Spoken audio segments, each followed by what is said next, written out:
Dito tayo sa harap ng Canada's Wonderland ngayong hapon. Dinap natin ang ating dalawang anak dahil gusto nilang pumunta dito, mamasyal. So ito ang tinatawag na Canada's Wonderland sa harap ko ito.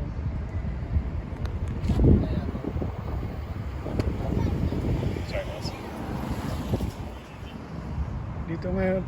Dito pa tayo ngayon sa parking lot.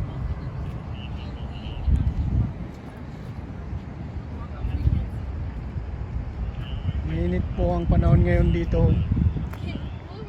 Kaya ito, napakaraming tao ang pupunta sa loob. Medyo mahal ang bayad dahil maganda po ang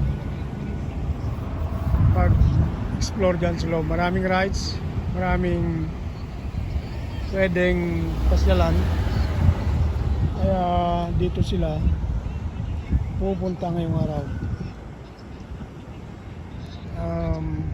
Marami pong tao.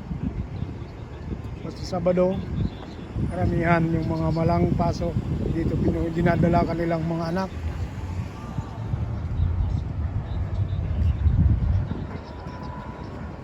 Kaya enjoy na enjoy ang mga bata pasok dyan.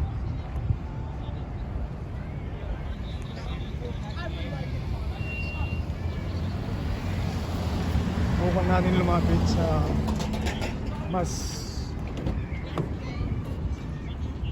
malapit na area bago tayo pumunta sa harap.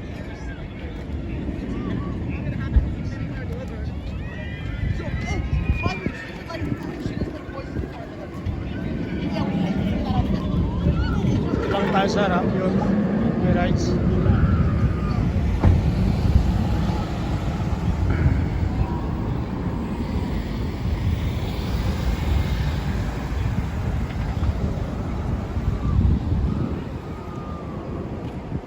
Napakalaki po ang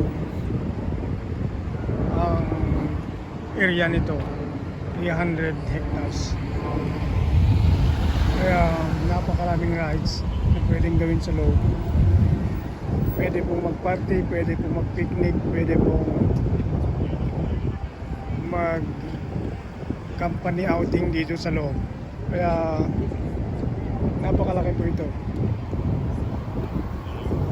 Marami pong mga company dito ang pumupunta na dinadala lahat mga employee nila na family outing kasi gustong-gusto ng mga bata ang pumunta dito. Nagugustuhan din ng mga empleyado ang mag-outing dito dahil company ang magbabayad.